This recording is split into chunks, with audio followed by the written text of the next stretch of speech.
Are you tired of spending your time and money chasing strategy after strategy only to discover what worked 10, 5, or even 2 years ago is not working now? Things shift fast in the online space, and if you're not keeping up, you're getting left behind. It's time for something different. Welcome to the Marketing, Media, and Money Podcast, where every single episode will be jam-packed with proven, profitable strategies, behind-the-scenes secrets, and what's working now resources from industry experts and global influencers to help you scale your business, shorten your learning curve, and stand out in a crowded, noisy marketplace. And now, your host, award-winning marketing and media strategist, and international speaker, Patty Farmer.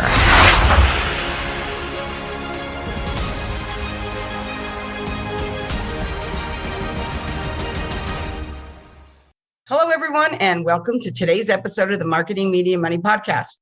I'm your host, Patty Farmer, and I'm looking forward to sharing today's industry expert with you. And today we're going to be talking about quizzes and assessments. Should they be your lead magnet? Should they not be your lead magnet? What's the best quiz for you? What's the best assessment, and why should you do it? So I think this is a really great topic. Make sure you get your pen and paper out because you're really going to want to know about this so you know what the right decision for you is. And let me tell you, by the end of this podcast, you're going to be able to make a decision. And that's what it's all about, right? So let me tell you a little bit about our expert. So AnnMarie Rose is an online brand strategist who helps coaches, consultants, and course creators elevate their offers, clarify their brand message, and streamline and simplify their digital marketing so they can impact and earn millions online without overwhelm. She's also the creator of Quizness, a 4-phase framework, which we'll be talking about, and training program that makes it easy for purpose-driven entrepreneurs to amplify their authority, engage ideal audience members, and accelerate their business building results using interactive quizzes and assessments as a cornerstone of their brand experience. So thank you so much for being here, AnnMarie. I appreciate it so much. Thanks for having me. I'm super excited to be here. I am too, because this is one of my favorite subjects, and it's probably one of the biggest things that I do that has been very successful for me as a lead magnet. So I really love it, but I think things evolve and there's questions people should ask themselves so that they get it right, so that it converts more, right? And so I think that's really important. So before we get started, tell us a little bit about how this became the thing that you do. Like, right, we didn't just wake up one day and decide this is what we were going to do. So I'm sure there's a little bit of a story there on how this became your aha moment and why you are passionate about it. Yeah, there is a definite backstory. So my background has always been in content marketing of some sort. And over the years, when I first started in business, I was offering a range of content marketing services. From there, I had a bit of a realization that many of my clients were doing content for the sake of content, but actually building businesses they weren't super excited about. And so from there, sort of kind of got to the root of the issue, that being their ultimate brand and business strategy and setting that vision and then having a strategy that aligns. And in the process of doing that, obviously being well-versed in content marketing, I knew I needed to be growing my own email list. However, I am not someone who loves. I'm a true visionary at heart. So I don't love the implementing all the time. I'm at my best with a strong, supportive team. But in the early days, you don't exactly have that team. So I knew that my lead magnet, trying to make a lead magnet that was, say, an ebook or some really beautifully designed guide or even a mini course, just felt daunting to create. But I did really, I saw a few people online using quizzes to grow their email list. I knew that it could be done, but there was no one out there really talking about it. So I purchased actually a course that included a tutorial about how to use a platform I already owned that I was already, paying for on a monthly basis to create a quiz. And it was a $600 course that it was about a bunch of other things, but there was one tutorial in it that I wanted. So I paid for that course. I created my first quiz. It was very complicated. It was far more complicated than I ever recommend. There were 16 outcomes. It was a great quiz, but it was very complicated to create. It took me 4 months. And that was kind of my first foray into list building in general. And it grew my list, maybe, I don't know, a couple hundred people. But over that time, my own business model, business vision, business mission was evolving. And through that evolution, realized that I really wanted to help people do everything that you already previously mentioned that I do, like elevate their offers, clarify their message, and then streamline their marketing strategy. So I focused in on just one of those and developed our brand message quiz, our brand message breakthrough quiz. And that became our biggest list builder to date. And I had a lot more clarity on how I wanted to help people. And we still use that to grow our email list to this day. And after doing that successfully and helping a few other clients create quizzes along the way, I had lots of people asking me, how the heck did you do this? So of course, my reverse engineering mind got to work and I came up with a framework and put it out there, tested it, and saw that people were able to put a quiz, an effective, strategic, intentional quiz out into the world in just a couple of weeks with this framework. So that's how it all came together. I love it. I think that sometimes one of the biggest things that we can do in business is to see, where's there a gap? Where is something missing? And I always love to tell my clients that, my job is to see where the gaps are and stuff them with money, right? But to see that this was a gap that was missing and to be able to invest, I really want to touch on that how you were willing to put your money where your mouth is, so to speak, right? And walk the talk, that you literally spent $600. And while for some people, $600 might not be a lot of money, for some people, it might be a lot of money, right? But to do it to get one specific thing, I think was brilliant, because that one thing has obviously worked, right? So not everything in everything. It isn't any different than when you go and see a whole collection of something and you only like some of the pieces, right? That's okay. But the fact that you did that and then jumped in and then use something you were already using, right? I mean, each one of those is such a great strategy. I could literally sit here and go through just what you said already, which I think is really important. But the biggest thing I want to say before we jump in is that I agree with you. Like, I feel like when people think, oh, I just don't want to make a course, I don't want to make a mini course, and even doing, like you said, I mean, nowadays you can go to Etsy and find all kinds of templates and all that kind of stuff, which is great and makes it easier. But you still have to come up with the content. And like what you just said, you need to make sure that that content is speaking your brand message, which is really, really important. So I kind of want to dive in to that and really talk about, that framework you were talking about. But what I really feel like I want to do first is, I feel like it's always important to know what not to do. It's always important to know what not to do. So first of all, thinking about what you said about we all need to have some type of lead magnet and stuff. So I'm pretty sure everybody in my audience probably knows what a lead magnet is, right? But just to make sure, in case somebody told somebody to listen today, because, right, go ahead and why don't you give me your definition of what a lead magnet is? And then from there, let's go into what a lead magnet is and what some of the biggest mistakes you've seen people make doing it wrong. And then we'll kind of give them all the juicy stuff of what they should do. Yeah, beautiful. So a lead magnet is purely, I like to think of it as a sampling of your brilliance or the value your business provides. Something else I teach, I call it our audience engagement roadmap. This is something that I use to help our clients to wrap their mind around how to actually engage people who are those right fit clients. They're just at a different stage in the customer journey. So they may not be as familiar with your expertise, maybe in that less problem aware phase.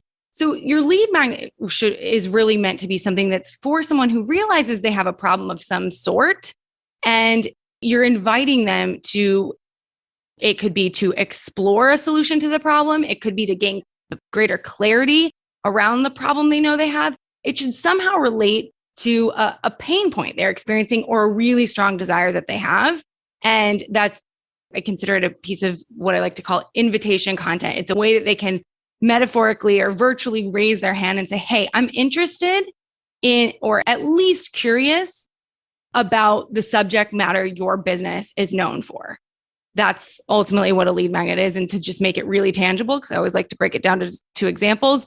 We've already talked about a few of them: an ebook, a mini course, a quiz, an assessment. It could even be a free call of sorts. There's lots of different examples of what you could use as a lead magnet, and something that's becoming more and more popular depending on your industry is actually a small paid type of an offer. We use those as well in our business to grow our email list. So depending on your audience, you may have there may be a small price on what the way that you're using to grow your email list. I think that makes sense too, though, because back in the day, everything was, have a tripwire and then do this and then have a bump. Like there was that whole funnel. Yep. But the reality is a lot of times people do want to taste you before they hire you. They want to really kind of think about, because they may be aware and they may just be interested and they may be evaluating. You don't know what they are thinking about when they do it, but it is a great opportunity to be able to get them on your email list, which is really inviting them into your community, because we all know that, it's great that we have a social media community. That's really great, but we don't own that. It's not real estate, right? The best real estate you have is your email list. So the sooner you can get people there, the better. So I think that is really good. So when people are creating a lead magnet, what would you say are some of the, let's just say, 2 mistakes that people make when they go to do it? So the number one mistake I see is the lead magnet not being incredibly relevant to the offer itself. Or it's kind of twofold here, because if you're listening and you've been in business for a while, you've probably heard that. It's not super, I wouldn't be surprised if you've heard that one before, that it needs to be related to your offer. So for example, it doesn't make a ton of sense if you help women postpartum to shed their baby weight and feel amazing in their own skin. It wouldn't make a ton of sense for your lead magnet, for example, to be about getting your baby to sleep better at night, for example, because they may not have the issue that, that the weight and body confidence may not be an issue for them, right? So that's one piece of it. However, the other piece is putting a lead magnet, free content out in the world that does not resonate with the way your ideal audience member thinks about the problem they have. So as experts, as coaches, as consultants, as industry experts who are really well-versed in our subject matter, we can often see straight to the root of the problem much faster than our ideal clients can. And so to speak, sometimes we go too far, too fast, or speak too advanced using industry speak or whatever in the way that we are framing, or at least framing is just another way to say like talking about and teaching people to think about something. The way that we're speaking about our lead magnet or the title of it, that it's too far beyond where they actually are, or it could purely be the language that you're using isn't language that's going to resonate. That totally makes sense. And I think it is very, very important. I think a lot of times people get caught up with trying to come up with catchy things and all this kind of stuff. But, if it isn't what they want to hear or what they're even looking for, they can't even recognize it, they're not going to do it. So I think that is really important. So how would someone know if a quiz or an assessment is the right lead magnet for their business? This is super simple, almost so simple it seems silly. As long as you know the audience you want to serve and the problem that you want to help them solve, you have enough insight to create a quiz or an assessment. And here's why I stand by that. I did not used to stand by that. I used to say that you needed to have a proven offer to really justify creating a quiz or assessment. However, I did not have a proven offer when I created my first quiz or assessment. I was offering content marketing services, mostly done for you, which is not at all what I offer now. And at the time, I knew it was not at all what I was going to offer down the road in my business. However, I did not know for sure what I wanted to package up, what people would be willing to pay me for that would feel really delicious for me to deliver.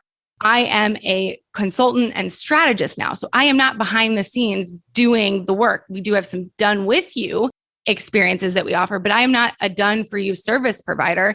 And I created a quiz when I just knew that I wanted to help coaches, consultants, industry experts to grow their businesses online. That's still what I do today, but it's not what I was doing back then. And the first quiz I created ended up giving me the clarity based on the responses I saw people were providing. That gave me the clarity to then package up more strategic offerings that really leverage my zone of genius in an even more powerful way than the done for you services we're doing. And that was part of the evolution to where we are now.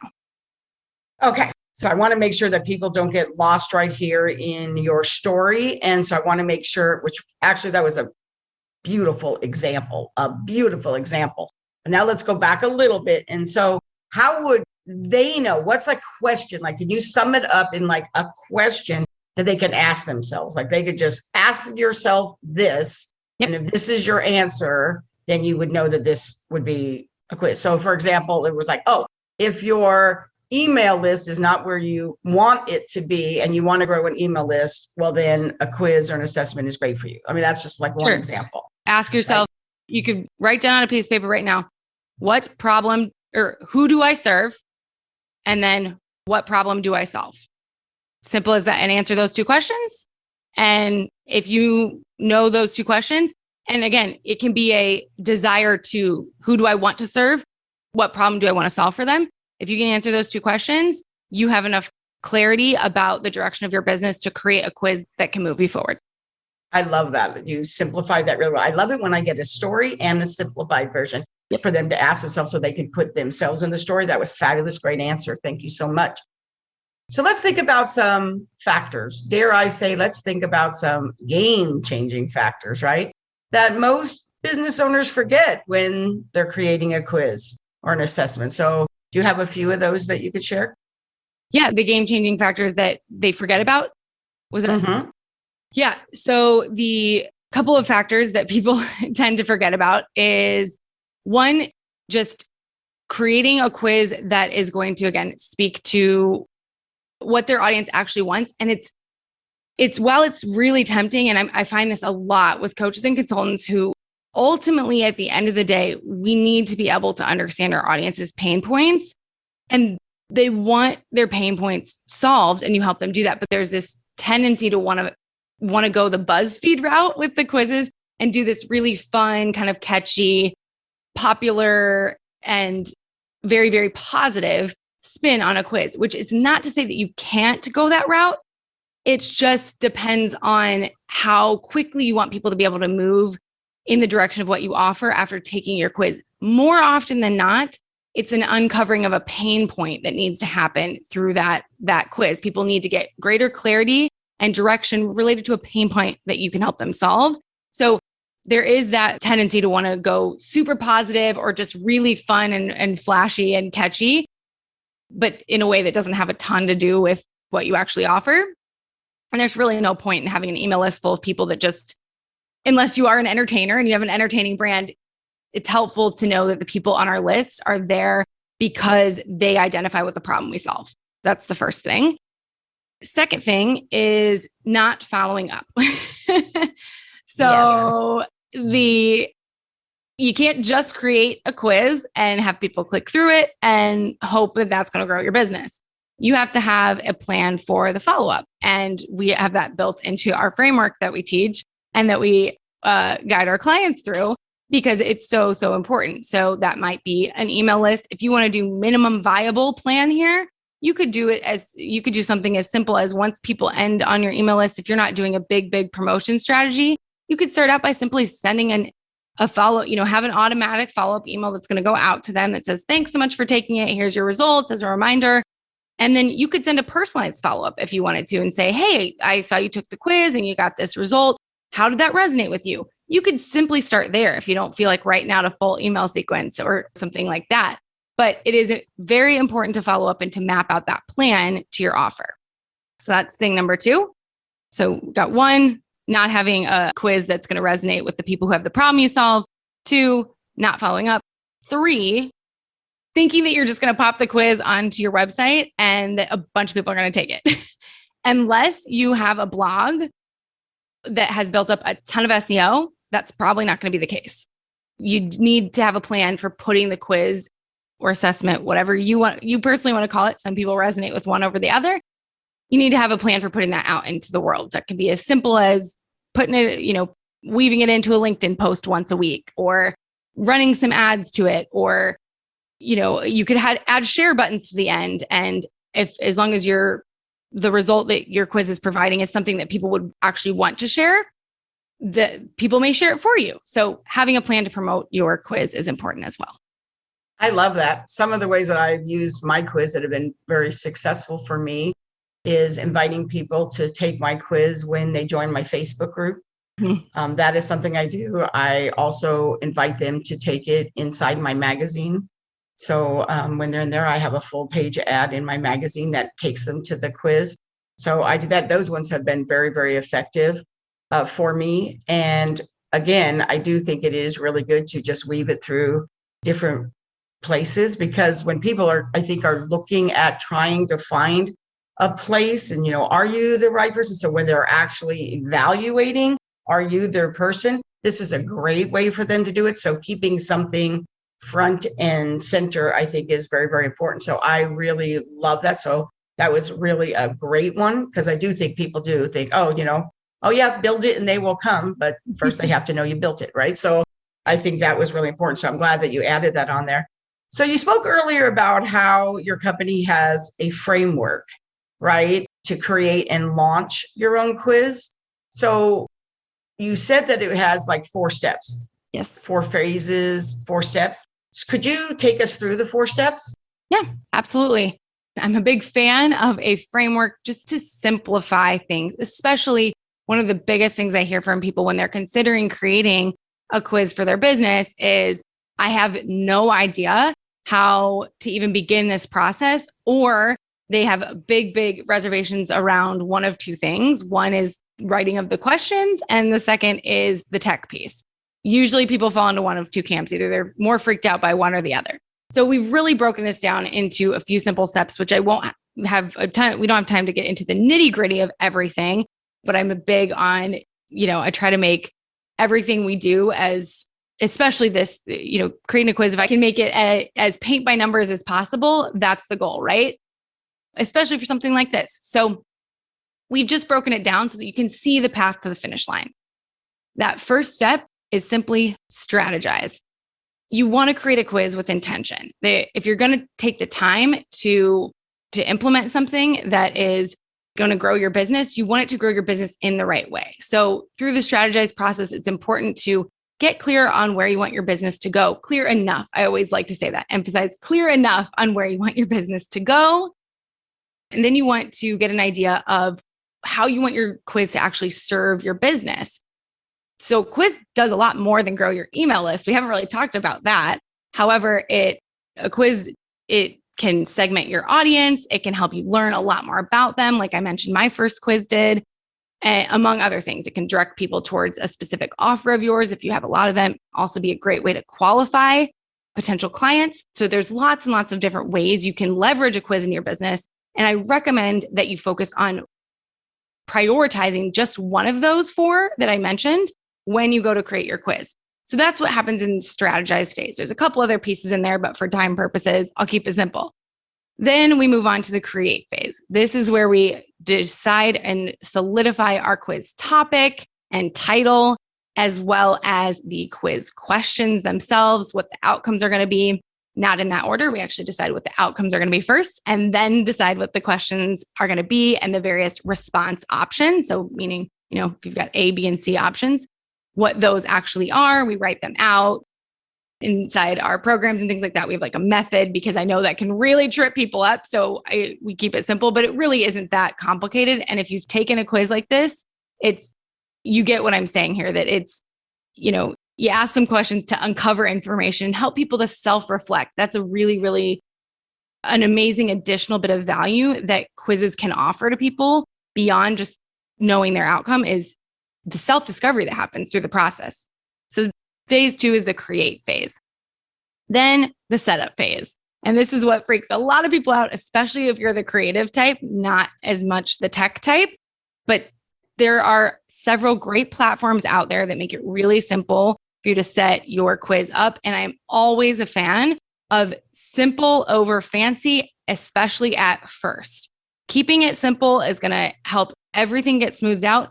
Plus, once you launch the quiz, if you want to get fancy later, you can see which tweaks that you make are actually making a difference and are actually, generating better and better results. If you go full on fancy at first, you won't exactly know what's working and what's not, and it tends to end up messier. So the setup phase is third. And that involves, setting the quiz content up on a platform as well as connecting it with an email provider. It's a lot simpler than it may sound. Then finally, phase 4 is both promote and follow up. That's a twofold phase.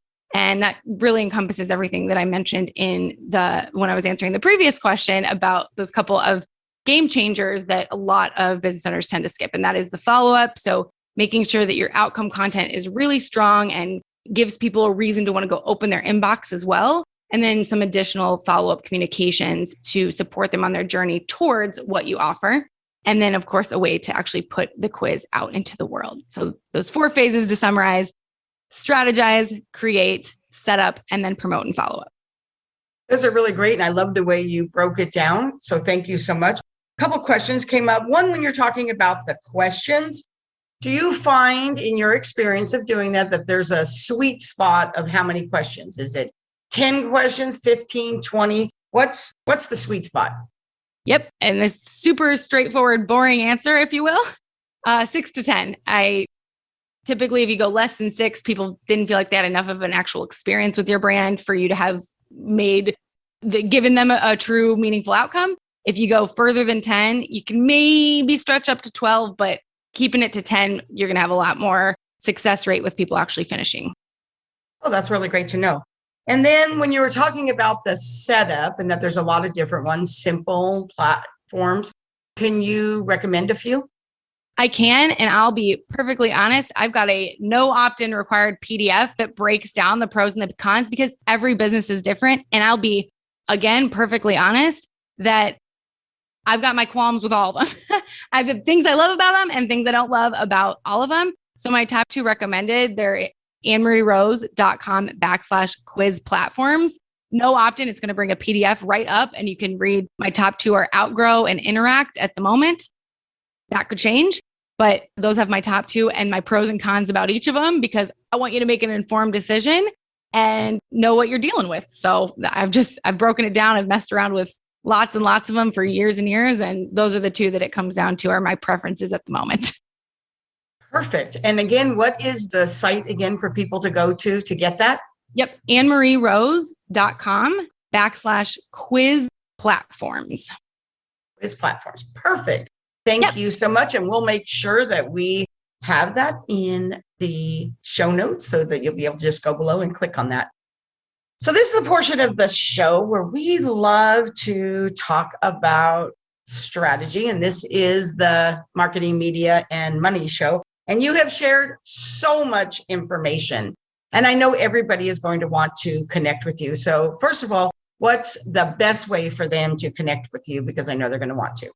They can just head to my website. It's AnnMarieRose.com. There's quizzes you can take there and, social media is linked there. So it's a good starting point. Great. Thank you so much. And we'll have that link below as well. So this is the Marketing, Media, Money show, like I said, and this is the portion of the show that I call #OpenMic, where I hand the mic over to our guest and say, while you deliver some amazing content, we're going to focus a little bit right now on marketing, media, and money. So what would you say is your number 1 marketing, media, or money strategy? How about a combination of all 3? Beautiful. And that is to leverage the back end of your quiz, the outcome page specifically, to actually sell a small priced offer or invite them to some type of deeper experience with your brand. So if you do decide that creating a quiz or assessment is right for you, I'm going to encourage you to use the outcome page. And I always recommend, yes, ask for their name and email. You always want to do that. And on the front end of the quiz, whatever it is that your quiz is promising to give people clarity and direction around, it should be worth them giving their name and email. So once they enter that, that information, they'll see an outcome page. And on that outcome page, there's lots of different ways you can do this. So I won't bring it into the weeds too much, but on the outcome page, you want to give them their results. Obviously, it's great from a media standpoint to add some video in there if you're comfortable.